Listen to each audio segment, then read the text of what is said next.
Muy, pero muy buenas tardes. Esto es Momento de Campo. Estamos en el 11 Radio Stream FM 98.7. Bueno, por delante de 60 minutos para compartir todas las noticias del sector productivo. ¿De qué se ríe? Buenas tardes. ¿Cómo le va, Sofía? Buenas tardes, Ana. ¿Cómo está? Bien, bien, La bien, verdad bien. que sí.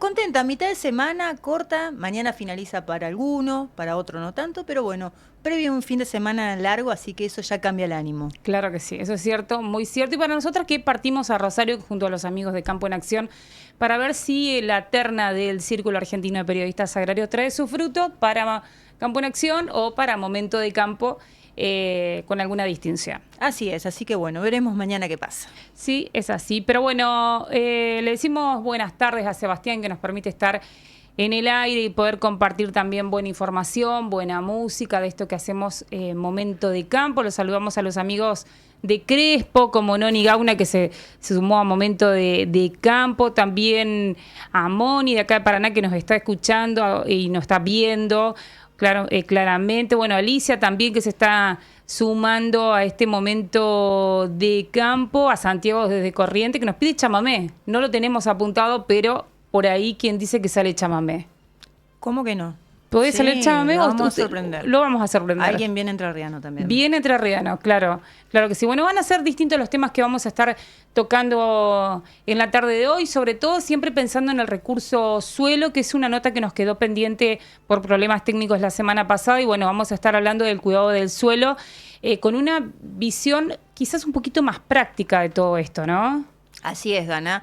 Vamos a dar continuación a este debate que habíamos planteado entre la siembra directa y la convencional, una práctica que viene cambiando, que viene quedando nuevamente, digamos que está el área de siembra directa viene bajando justamente, y es una práctica sustentable que hace bien al suelo y que, bueno, vamos a conocer un poco las causas y qué es lo que están pensando y analizándolo los que saben, los técnicos, los asesores. Así que bueno, vamos a estar profundizando en eso. Sí, claro que sí, porque bueno, es preocupante la situación para los profesionales de la agronomía de Entre Ríos, esto que está sucediendo en Entre Ríos, teniendo en cuenta las características propias que tiene el suelo aquí en la provincia. Pero también vamos a ver de qué forma accionan los jóvenes de las entidades agropecuarias, y nos va a estar visitando un amigo. Así es. Un amigo de Federación Agraria, Sebastián Klug, que también un claro ejemplo de jóvenes dirigentes que se han formado dentro de las entidades, hoy ocupan cargos, y así que bueno, contando un poquito de su experiencia y cómo le ha servido todos estos años estando dentro de las instituciones. Y bueno, vamos a estar poniendo la mirada en lo que pasó en Brasil con el COP30, el rol de la provincia de Entre Ríos, esos grandes interrogantes que nos surgen, ¿no? De ver la situación con los combustibles, con las energías renovables, bueno, cómo está trabajando Entre Ríos en torno a esto, la mesa que se plantean, los proyectos de ley también que se buscan a través de la Secretaría de Ambiente de la provincia de Entre Ríos. Vamos a estar poniendo conexión también con Rosa Hoffman para hablar en este sentido. Pero bueno, vamos a mirar cómo está el tiempo en Paraná y la región, Sofi. Vamos a recorrer con las cámaras del 11 esta bella ciudad, la ciudad de Paraná, y ver cómo está ese río. Tengo unas ganas de hacer sub. ¿Usted no se sumaría para hacer sub?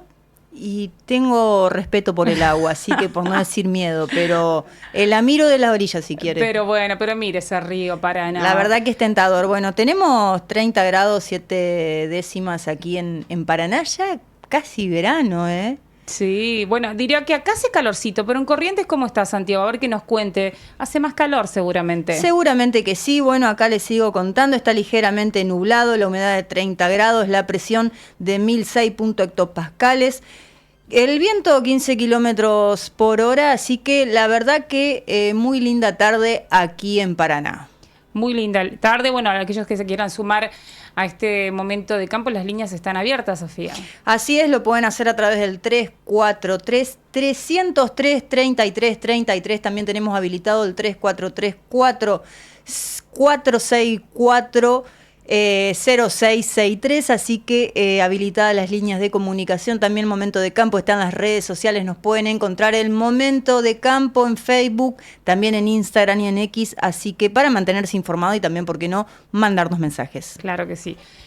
Matecito de por medio, compartiendo siempre información, y la yerba en este caso ha sido noticia, como el vino también, pero en este caso vamos a poner la mirada en lo que pasó con la yerba mate y sobre todo con el Instituto Nacional de la Yerba Mate. Así es, porque más que nada se dio, digamos, se oficializó algo que ya se venía dando, porque el gobierno nacional justamente derogó facultades al Instituto Nacional de la Yerba Mate, justamente que le permitía a este instituto intervenir en el precio que se le paga al productor. Y bueno, en este sentido el organismo continuará ejerciendo su rol en la promoción y control de calidad de los procesos. O sea, la Administración Nacional justamente definió un nuevo esquema de funcionamiento para la institución que durante años ya venía ejerciendo facultades directas sobre lo que es la formación de precio y lo que se les pagaba a los productores. Justamente desde que hubo este cambio de gobierno ya se le había quitado el rol al instituto, es decir, que se formalizó a través de esta publicación en el Boletín Oficial. Pero bueno, para conocer más sobre esto, tomamos contacto con una periodista, con una referente de la provincia de Misiones, quien nos va a explicar bien la situación y se llama Eliana Benay y a ella la escuchamos. La noticia de la regulación del Instituto Nacional de la Yerba Mate que anunció el Gobierno Nacional como una medida de modernización, lo que vino a hacer es a confirmar algo que ya se había establecido en el DNU general, que se habían establecido las regulaciones de varios institutos, y a su vez una nueva afirmación por encima de lo que la justicia en su momento había dado marcha atrás con el DNU. Es decir, la desregulación del precio o la facultad del Instituto Nacional de la Yerba Mate, que no puede fijar el precio de referencia para el pago de la hoja verde o de la hoja canchada, ya estaba de alguna manera sucediendo. Y lo que ocurre ahora es que empezamos a perder oportunidades para volver atrás y para volver a darle las facultades al instituto que tuvo en sus comienzos, el valor por el que fue creado. El Instituto Nacional de la Yerba Mate nace en una crisis muy fuerte del sector, en el cual se pagaba muy poco y donde había un dominio del sector. Y lo que va a pasar ahora, o lo que se espera que pueda pasar, es que al estar regulado por el mercado, como lo ocurrió toda la última cosecha, en este momento no hay cosecha, es que empecemos a ver pagos muy por debajo de la estructura de costo o yerbales más abandonados, gente que no le alcanza para poder cosechar la producción, menos para tener una ganancia.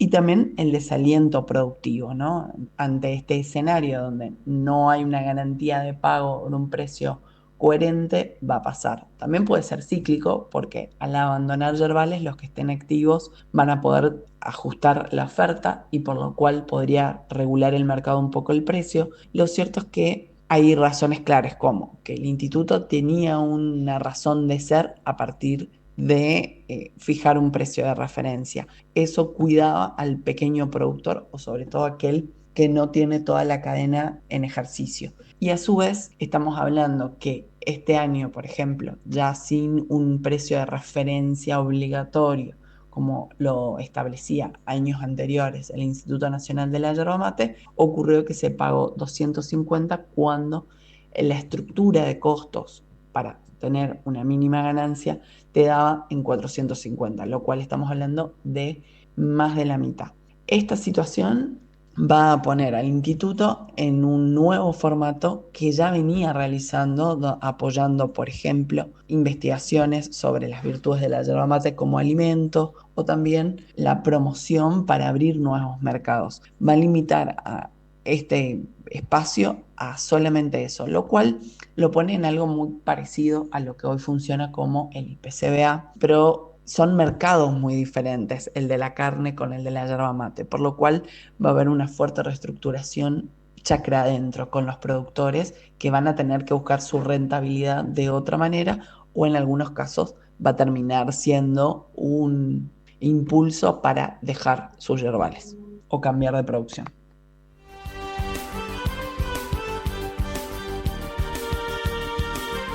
Muy clara la palabra de Eliana Benay, colega de Misiones, poniéndonos un poco el panorama de la situación, bueno, ante esta derogación por parte del gobierno nacional. Pero nos venimos a Entre Ríos y ¿qué está pasando? Tranqueras adentro, plena cosecha de trigo.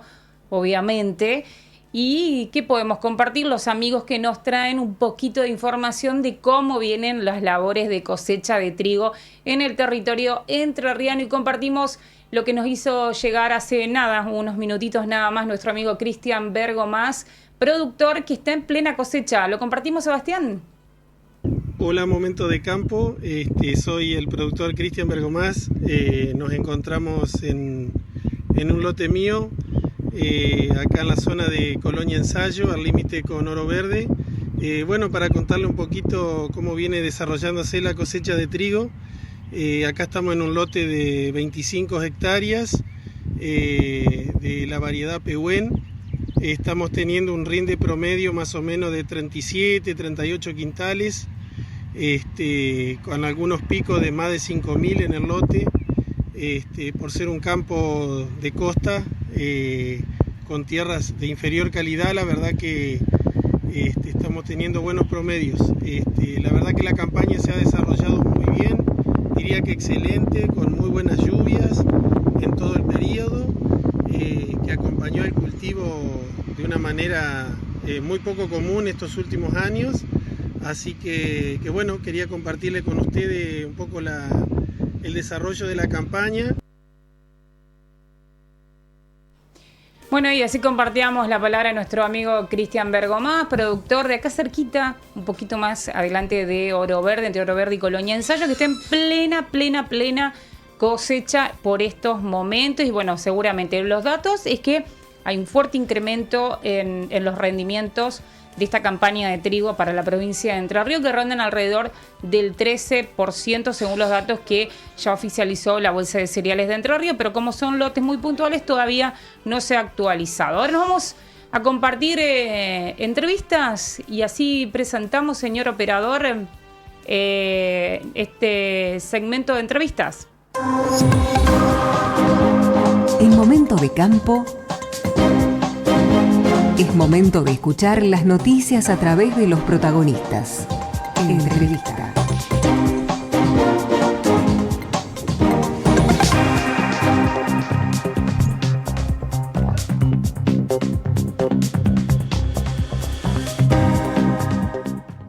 Y hace unos días nada más estábamos hablando de siembra directa versus labranza, aquí con el director del Centro Regional por Entre Ríos del INTA, con Jorge Gaudenovich, y esta preocupación de alguna manera que se ha generado en Entre Ríos de este avance de la práctica de labranza. Y esto, bueno, incursionó que quisiéramos hablar con un referente en la zona más del centro entrerriano y buscar esto, ¿no? Que siempre él está con tips de alguna manera para hacerlo más práctico o más fácil para el productor a la hora de asesorar, y él es el ingeniero agrónomo Víctor Bey, que le damos la bienvenida a este momento de campo. Víctor, buenas tardes.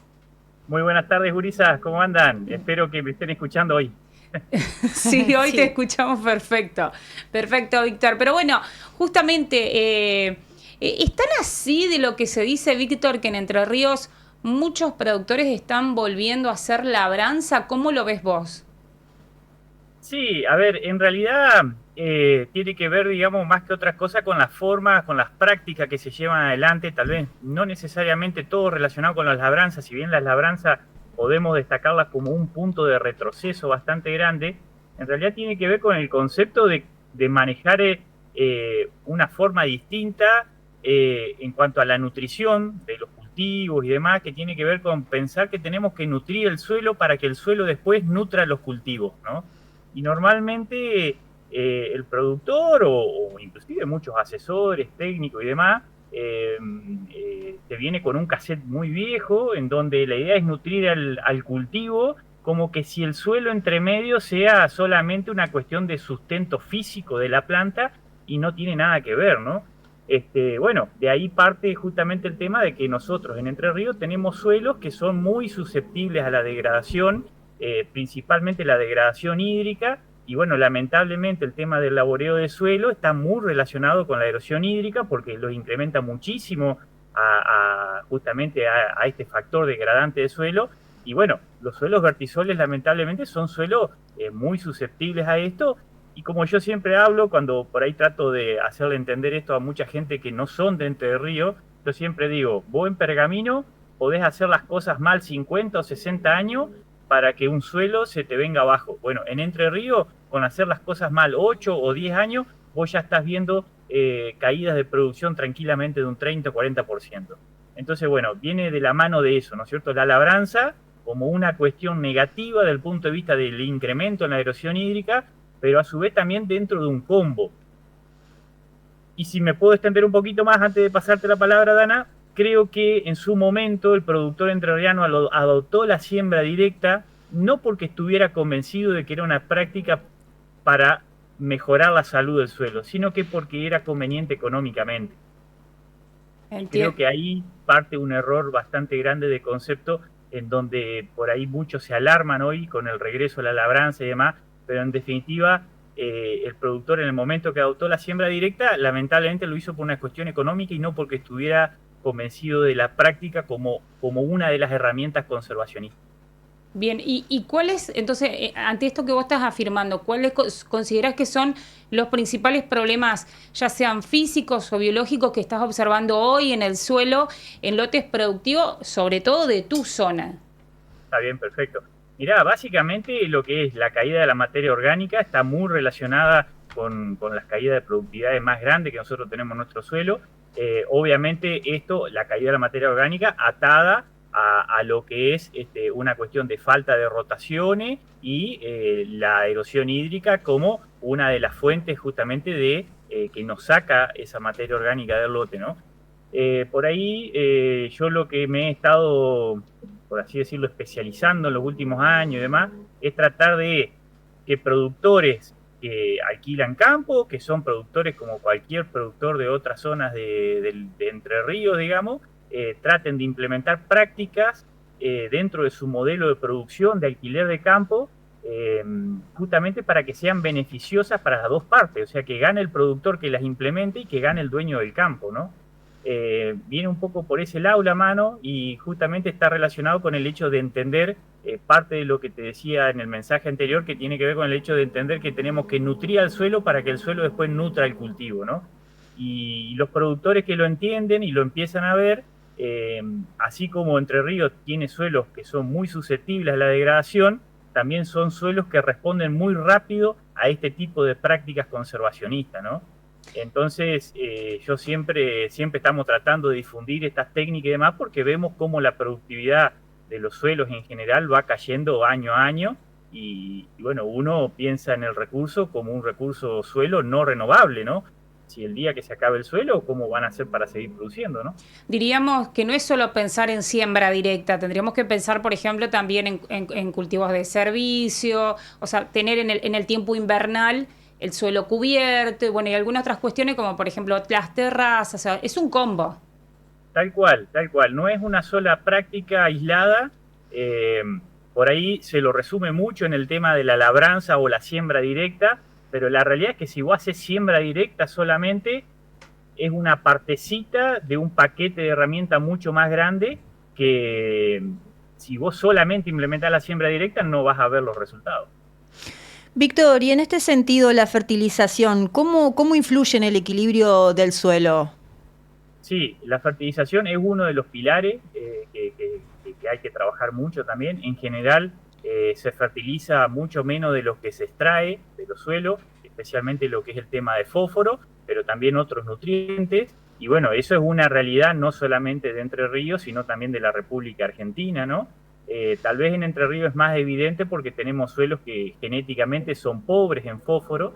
Entonces, la verdad que lo que ha sido los últimos años, inclusive con el advenimiento de muchos fertilizantes que prometen respuestas similares, por ejemplo, agregando dosis menores, y lamentablemente en Entre Ríos ese tipo de frases hechas no terminan funcionando. Entonces muchas veces hay productores que terminan, no solamente que ya fertilizaban poco de antes, sino que ahora empiezan a incorporar productos que agregan aún menos nutrientes a su sistema, ¿no? Pero bueno, también veamos del otro lado, podemos ver también el vaso un poco lleno, si ustedes quieren, gurizá, tiene que ver con todo el tema de las enmiendas orgánicas relacionadas con el tema de la actividad avícola, ¿no? Todo el tema de cama de pollo, guano de gallina.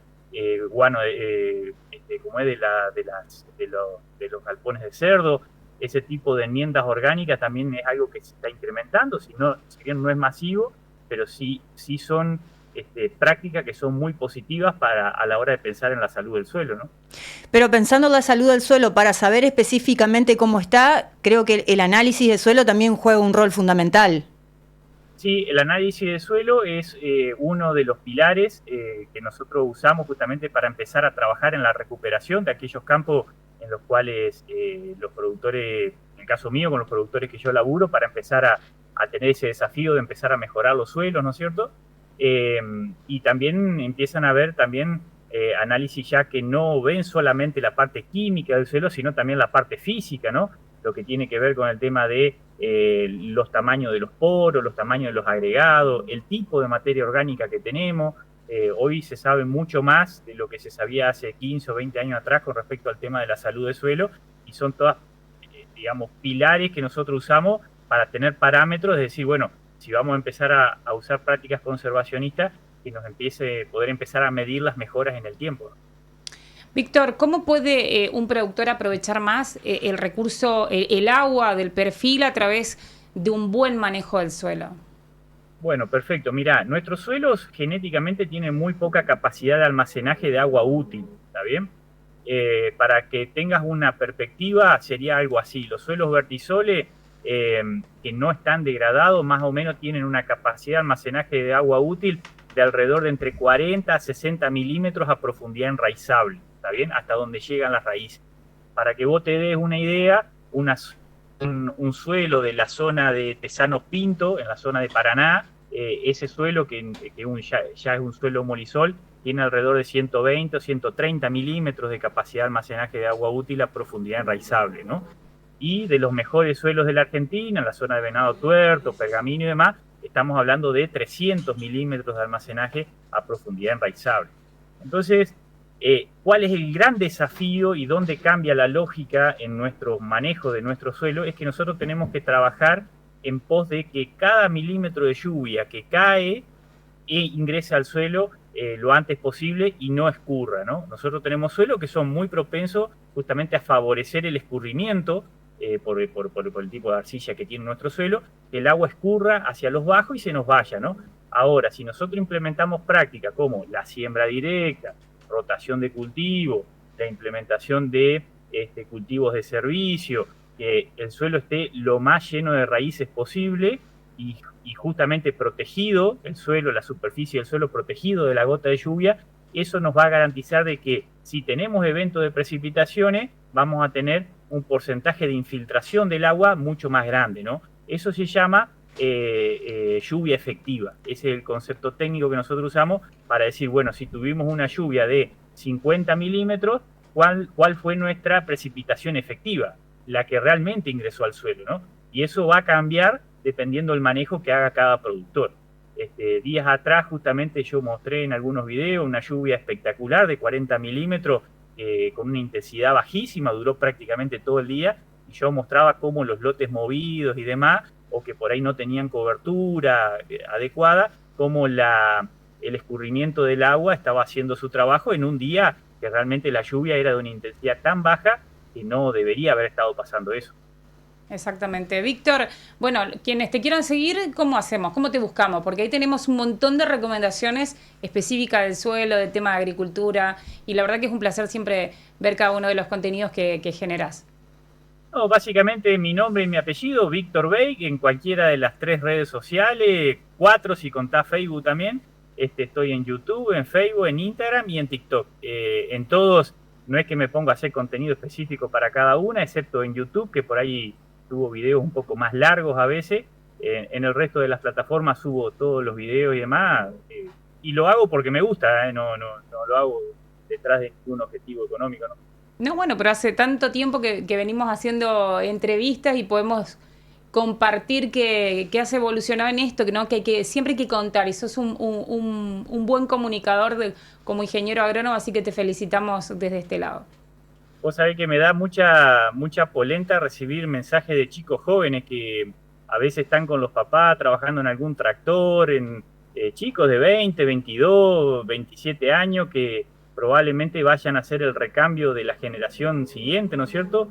Y por ahí me mandan mensajes, me muestran un día de lluvia, un surco hecho por la erosión hídrica, los horizontes del suelo, bueno, cuestiones de las que yo siempre hablo, y la verdad que al principio lo hacía tal vez más como una cuestión simplemente de extensionismo, por así decirlo, y la verdad que en los últimos años se ha transformado ya más como en una cruzada, digamos. Pero sí, hay que generar comunidad y es todo esto lo que tiene que ver con el agro y con la manera de comunicar por estos días. Víctor, te agradecemos un montón y bueno, nos vemos en cualquier momento. Un abrazo. Muchas gracias y un saludo desde el centro de la provincia. Así pasaba Víctor Bey, ingeniero agrónomo, asesor técnico, bueno, contando un poco más con este puntapié inicial, ¿no? Labranza, siembra directa y bueno, todo lo que eso conlleva, ¿no? Pensar en otras estrategias que se sumen a la siembra directa para el cuidado sobre todo y el potenciar, diría Víctor, del recurso suelo. Señor operador, nos vamos un poquito a la música y ya seguimos con esto, con Momento de Campo.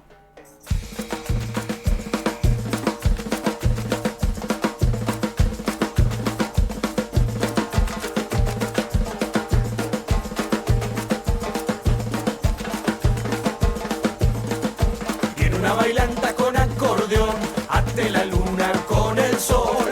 Por una noche no fui peón, hombre, volví, en eso estoy.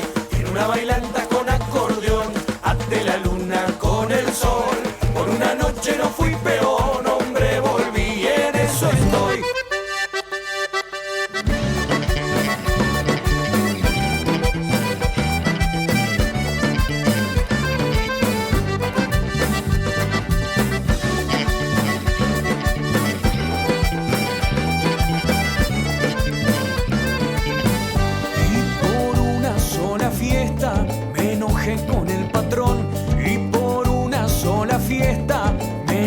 Con el patrón que me dijo parrandero, no me pisa en el galpón.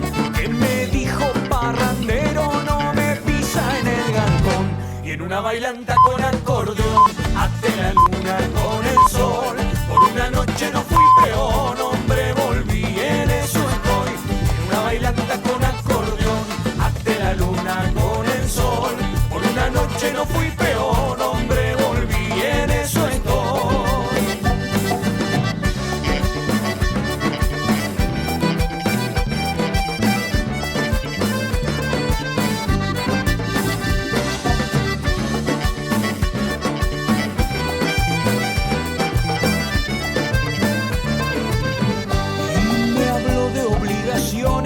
Del trabajo y la nación, y me habló de obligaciones del trabajo y la nación. A mí que sembré en sus campos mi pobreza y mi sudor, a mí que sembré en sus campos mi pobreza y mi sudor.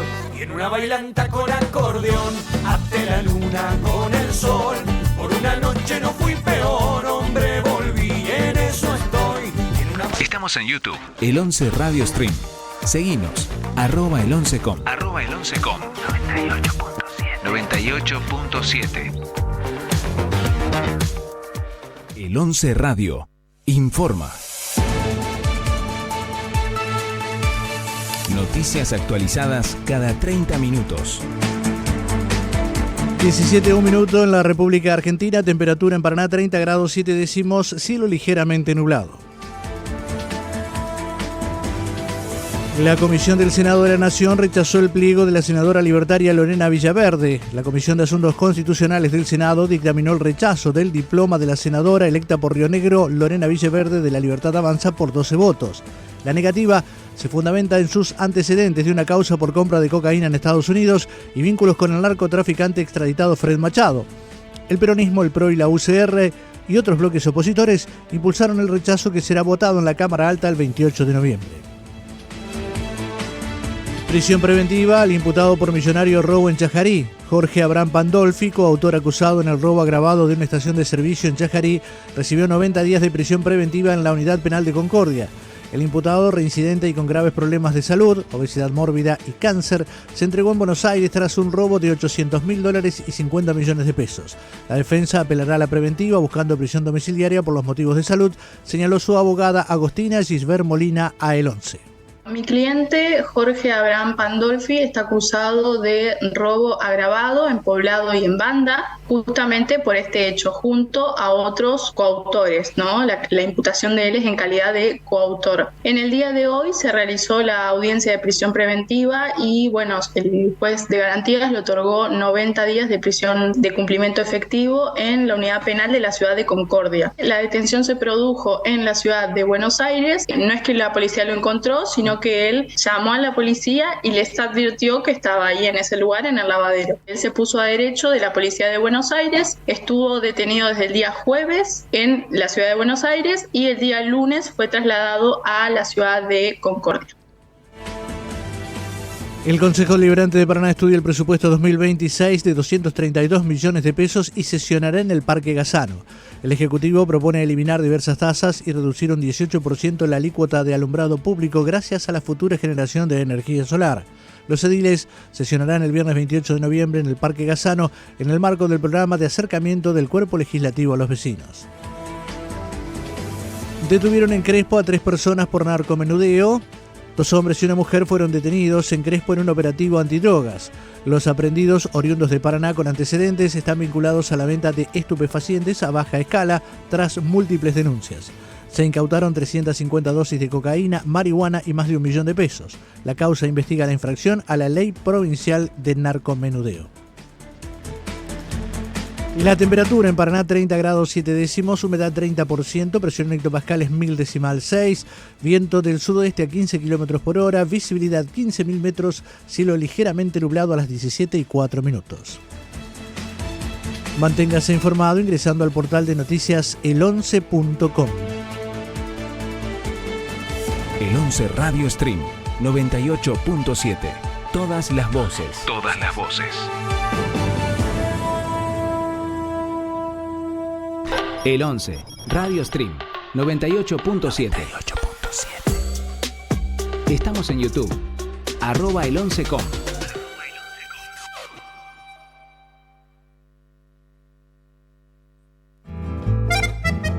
Sofía Ponce y Dana Olivera Taleb hacen Momento de Campo.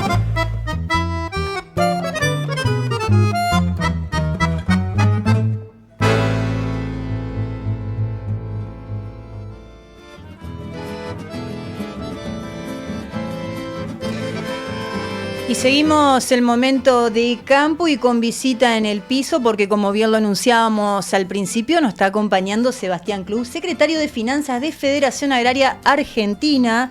Seba viene ya con casi 15 años de formación dentro de la entidad. Podríamos decir que también es la nueva generación de productores, obviamente productores agropecuarios y también de dirigentes que vienen con una cierta formación y capacitación dentro de las entidades que, digamos, los diferencia de los dirigentes actuales que siempre los escuchamos que dicen que no tuvieron tal vez la posibilidad de tener la experiencia y la capacitación que ya vienen las nuevas generaciones. Así que, Seba, te damos la bienvenida en este momento de campo y un gusto tenerte acá en el piso. Hola, buenas tardes, ¿cómo andan? Bueno, agradecer la invitación y bueno, buenas tardes también para toda la audiencia. Y sí, como decís vos, arranqué en el 2012 en Federación Agraria participando en el centro juvenil de mi localidad. Fui uno de los miembros fundadores del centro. Y bueno, ahí fui participando y escalando, ¿no es cierto?, dentro de la entidad. Llegué a ser coordinador provincial, cargo que desempeñé hasta junio de este año. Bueno, también desde el 2023 fui electo director nacional de Juventud. Y bueno, gracias a ser director nacional de Juventud, también desde el 2024 soy secretario de Finanzas de Federación Agraria Argentina. Así es, y también actualmente sos referente por Federación Agraria, representante, mejor dicho, por Federación Agraria en la Mesa Nacional de los Jóvenes. Exactamente, estoy como representante de la Juventud de Federación Agraria en la Mesa de Enlace Joven, que bueno, también estaba un poco parada esa mesa, digamos, y bueno, desde principio del año pasado que nos pusimos en contacto con los chicos de las demás entidades y empezamos a trabajar un poco y a volverla a reactivar, ¿no es cierto?, que es una herramienta importante porque si bien somos distintas entidades y representamos distintos productores, pero la mayoría de los problemas que nos atraviesan a los jóvenes son transversales, así que bueno, por eso un poco la unión con la mesa de enlace joven. Así es, y en este sentido, ¿en qué temas están trabajando, qué están abordando? Bueno, decidimos este año, hacer un encuentro en julio en el marco de la exposición rural de más de 100 chicos representantes de las entidades y bueno, de ahí sacamos los ejes temáticos para trabajar con la mesa, que fueron 3, que es educación, infraestructura y un régimen impositivo diferenciado para aquellos jóvenes que quieran emprender y quedarse a trabajar en el campo.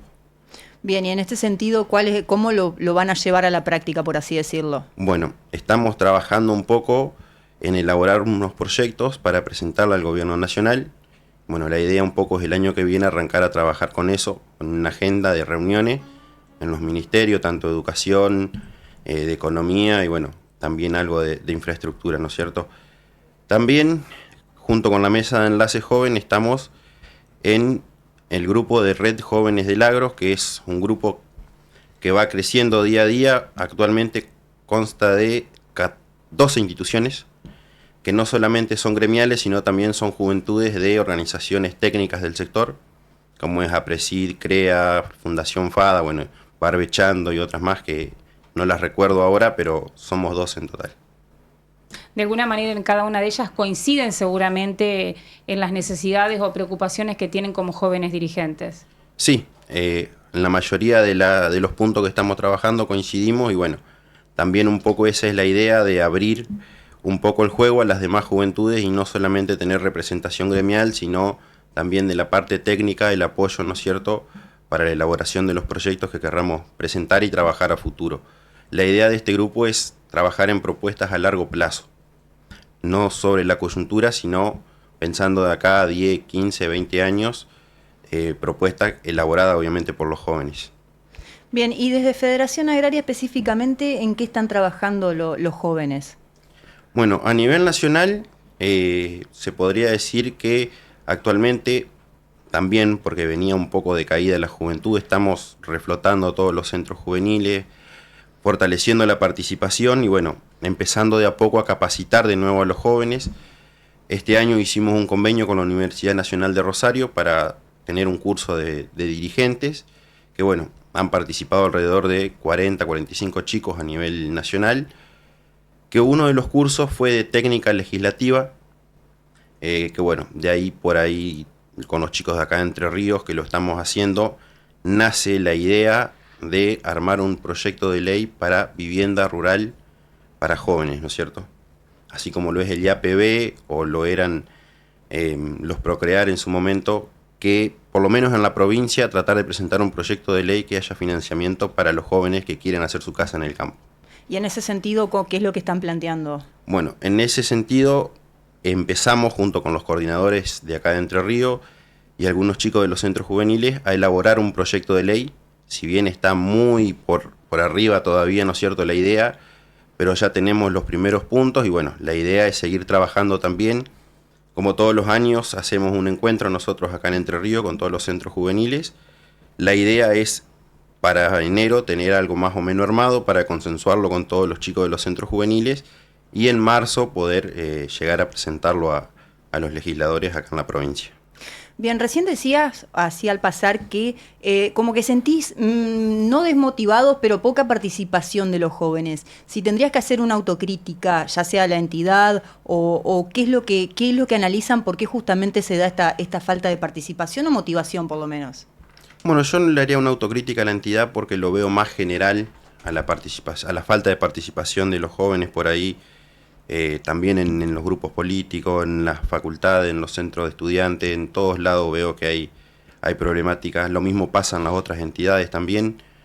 Yo creo que por ahí también va en que los jóvenes hoy en día tienen acceso a mucha información a través del celular que antes no se tenía y por ahí se arrimaban a las organizaciones para poder llegar a esa información. Y bueno, ahí creo que es un rol de las organizaciones tratar de transformarse y mutar, ¿no es cierto?, para poder llegar a captar de vuelta la participación de los jóvenes, la atención por lo menos. Y bueno, desde ya también invitar a todos los jóvenes que se quieran sumar a la organización, no solamente a Federación Agraria, sino a la que tengan más cerca al lugar donde viven, ¿no es cierto? Y particularmente a vos en tantos años de participación, ¿qué es lo que te sigue motivando a estar y a ser parte? Bueno, yo en el caso personal, yo entré a la organización porque, bueno, siempre escuchaba por ahí a mi familia, a mis tíos, mi padre, quejarse de los problemas, pero bueno, yo creo que los problemas se solucionan tratando de gestionar y tratando de hacer que las cosas pasen. Encontré en Federación Agraria un espacio donde se puede gestionar cosas, leyes, bueno, un montón de cosas que se hacen dentro de Federación Agraria, el impuesto inmobiliario rural, el tema de caminos, el tema de electrificación rural. Y bueno, creo que seguir trabajando desde ahí es el camino hacia donde ir, porque trabajando en conjunto y con el respaldo de una organización es más fácil y más rápido llegar a tener un resultado. Bueno, vos hablabas de esto que estabas diciendo de la desmotivación, de querer involucrar a los jóvenes. Por ahí, bueno, activar a la juventud, activar a las mujeres, también es otro de los pilares que tienen las entidades del sector productivo y se ha visto ese reflejo en cada una de ellas, no solamente en Federación Agraria, y hoy lo vemos con resultados a Federación Agraria porque la lidera una mujer. ¿Cómo se ve ese rol de la mujer rural logrando presidir una de las instituciones más importantes que representa a los pequeños y medianos productores? Bueno, yo creo que ese es un espacio que se lo ganó Andrea a pulso, ¿no es cierto?, con militancia. Si bien es la primera mujer que lidera una organización del agro, pero bueno, también eso logró motivar a muchas chicas a sumarse a la juventud y a tomar la posta. Así que bueno, creo que la mujer también es importante en el campo y también es importante que participe en las organizaciones, no solamente por ahí acompañando a su pareja o a su marido, sino involucrándose y participando también en la toma de decisiones. Claro que sí. Bueno, el mensaje para los jóvenes que se quieran sumar y que se quieran involucrar en las instituciones, que vos le quieras decir por qué es importante y es clave que los jóvenes se involucren en las instituciones, no solamente por lo formativo, sino para ser parte de cambios en el sector productivo, ya sea desde lo legislativo, como vos bien decías. ¿Qué mensaje les darías a esos jóvenes que están iniciando la carrera de ciencias agropecuarias, de veterinaria o no, que se quieran involucrar en las instituciones? Bueno, arrancando en Federación Agraria, en la juventud se pueden sumar todos los jóvenes, no necesariamente tienen que ser productores o hijos de productores. Si son hijos de vecinos que les interesa el sector agropecuario, también se pueden sumar. Y bueno, por ahí el incentivo es justamente esto, capacitarse, formarse, ser parte del cambio, ¿no es cierto? Hoy en Entre Ríos tenemos una media de edad de productor que está por arriba de los 60 años. Y yo creo que a lo que apuesta Federación Agraria, que es el arraigo de los jóvenes, la continuidad de la producción y de la familia en el campo, creo que los jóvenes son los que tienen que tomar la posta y empezar a formar parte de las instituciones también para poder gestionar políticas y poder quedarse a producir en el campo y poder vivir en el campo. Y me quedo con eso, Sebastián. ¿Cómo hacemos para que los jóvenes sigan quedándose en el sector productivo, sigan quedándose en la ruralidad, apostando a la producción? ¿Cómo hacemos para que vuelvan aquellos que se han ido a estudiar? ¿Cómo lo logramos? ¿Qué falta? Bueno, eso es algo de lo que venimos trabajando, ¿no es cierto? Falta por ahí lo que es infraestructura en caminos rurales, porque obviamente, ¿no es cierto?, hoy en día todos queremos tener la comodidad que tiene alguien que vive en la ciudad y está bien, digamos, no por estar en el campo tenemos que tener una vida de menor calidad. Y bueno, ahí están las políticas públicas que estamos trabajando desde Federación Agraria, ¿no es cierto?, y con las otras entidades también para lograr eso, lograr una buena atención en salud también en la zona rural, de tener electrificación, de tener internet, de tener buena educación en las escuelas primarias rurales para que los chicos se puedan quedar también un tiempo más, porque por ahí, bueno, buscando una educación los padres tratan de mandar a los hijos al pueblo a estudiar en la primaria y bueno, ahí ya es más difícil todavía que el chico quiera volver, ¿no es cierto?, al campo y quedarse a trabajar en la chacra familiar. Sebastián, gracias por venir y acercarte a los estudios del 11 y compartir con nosotras este momento de campo. No, muchas gracias a ustedes por la invitación y disponible para cuando quieran. Así pasaba con nosotros Sebastián Klug, bueno, de Federación Agraria, bueno, a nivel nacional, ya no te vamos a nombrar de Entre Ríos, pero le mandamos saludo a todos los federados entrerrianos que siempre están con el Momento de Campo, siempre nos acompañan a través de las redes, de la radio, siempre están acompañándonos, compartiendo la información del sector. Nos vamos un poquito a la música, señor operador, ya venimos con nuestra siguiente entrevistada.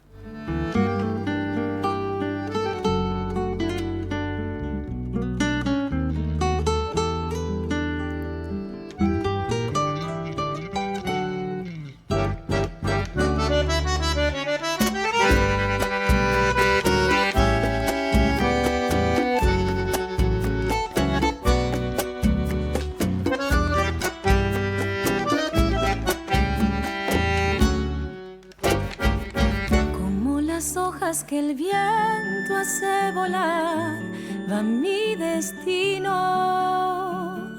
Voy caminando sin rumbo y sin final, es mi camino. La costanera y el río cantarán al lado mío, y con el tiempo mi mente ha de soñar aquel sonido. Pero al igual que yo te vi soñar al escuchar el viento junto al río, y me di cuenta que tu corazón, como mi corazón, latía sin sentido, y de a poquito me acerqué hacia vos, como encontrando el fin de mi camino.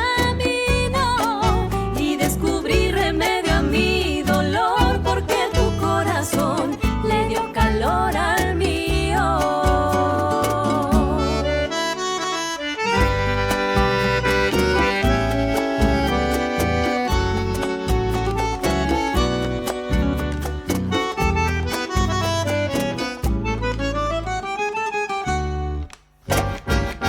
La costanera y el río cantarán al lado mío.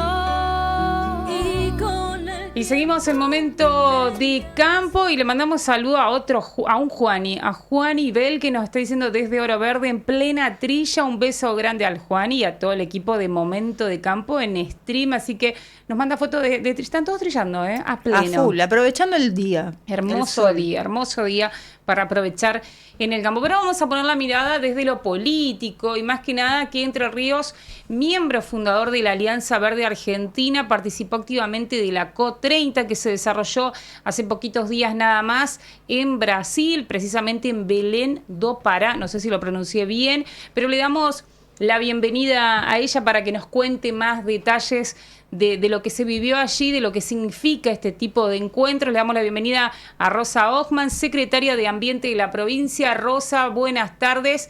Aquí te saludamos y te damos la bienvenida. ¿Qué tal? Buenas tardes, ¿cómo están? Un gusto, hola Dana. Hola, ¿cómo están? Bien, Rosa, bueno, con ganas de conocer un poquito más qué deja esta cumbre mundial, sobre todo para Entre Ríos. Bien, bueno, excelente pregunta. La verdad que para nosotros fue una experiencia muy nutricia y donde se abrieron posibilidades, contactos, experiencias.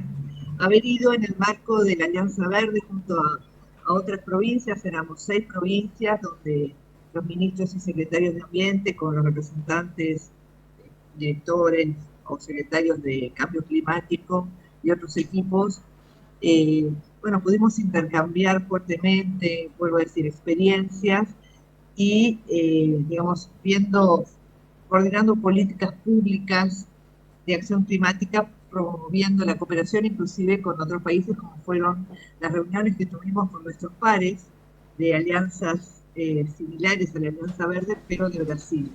La verdad que se ha promovido el federalismo climático en algunas conferencias, en otras hemos tenido otro tipo de firmas de convenios de mutua colaboración, así que bueno, muy enriquecedor. Tuvimos la oportunidad también, que eso para mí fue muy significativo, de participar de una conferencia donde estaba la ministra de Ambiente de Brasil, Marina Silva, y bueno, al saludarla y mencionarles que éramos argentinos, bueno, tuvo un saludo especial para nosotros y, bueno, en lo personal es muy importante. Escucho si querés preguntarme algo más. Sí, sin duda. Bueno, sobre todo para que cuentes un poquito más, en este sentido me quedo con lo de Alianza Verde Argentina, para que cuentes cómo nació, bueno, forman parte de algunas provincias específicas, pero sobre todo, ¿qué metas se persiguen con este tipo de alianza pensando a nivel interprovincial? Nosotros en este contexto, el año pasado, en abril del año pasado, conformamos esta Alianza Verde, que somos 6 provincias de distintos colores políticos, que lo único que buscamos es que la voz de los gobiernos subnacionales, o sea, de las provincias, sea tenida en cuenta. ¿Por qué? Porque los efectos del cambio climático ocurren justamente en nuestros territorios. Entonces, digamos, los diagnósticos son muy buenos, pero necesitamos acción. Y para eso, cada uno de nosotros está trabajando en sus territorios, pero también con la visión de este conjunto que conformamos la Alianza Verde, que ha ampliado, digamos, las posibilidades de trabajar, que eso hace en otras líneas. Nosotros avanzamos en este corto tiempo de gobierno en el plan de acción climática, que está en una etapa justamente de intercambio, enriquecimiento con distintos sectores de la sociedad. Casualmente hoy estuvimos en la Facultad de Agronomía con la mesa de buenas prácticas en un encuentro muy, muy interesante. Y bueno, estamos, digamos, llevando las pautas de lo científico-técnico a nuestro plan de acción climática para que cuando sea aprobado tenga la visión de todos los sectores. Y bueno, son 30, son alrededor de 30 estas pautas que se buscan llevar adelante en la provincia en materia climática. Así es. Bueno, relacionadas con el sector son 16, y después está todo lo que es, digamos, con el sector agropecuario, agrícola-ganadero. Después hay otras que tienen que ver más con las ciudades, con lo urbano, y con cuestiones de adaptación y mitigación son distintas.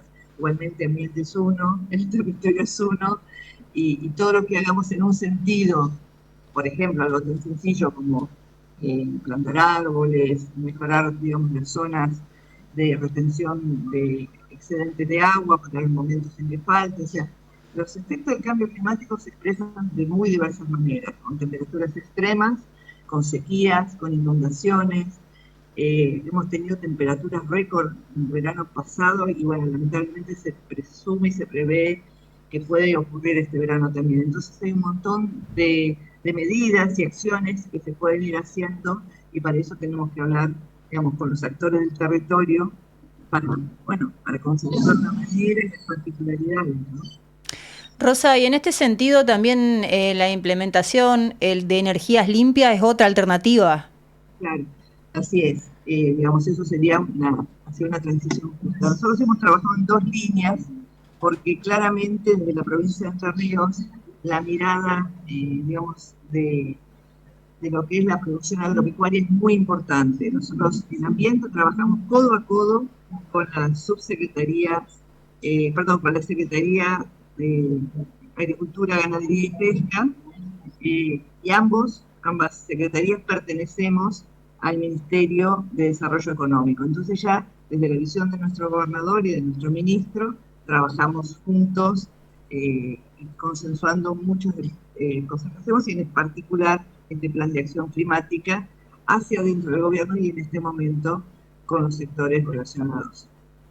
Rosa, como para ir cerrando, es tiempo, por la parte de la política, es tiempo de lograr decisiones en materia de pensando, ¿no?, en este cambio climático. Es hora de decisiones. La ciudadanía, el sector productivo, ¿está convencido realmente de que es hora de tomar cartas en el asunto y accionar en este sentido? Más si pensamos en inversión, por un lado, por así decirlo, en la provincia, y en determinadas reglas que se tienen que dar en este escenario, en este sentido, para la provincia de Entre Ríos. ¿Van de la mano las 2 líneas, desde la decisión y la acción? Esta decisión responde a una necesidad. Ya nuestros productores han tenido pérdidas considerables con las sequías que hubo en años anteriores. En otros momentos han tenido también pérdidas por cantidad de animales, con las temperaturas extremas, con las inundaciones.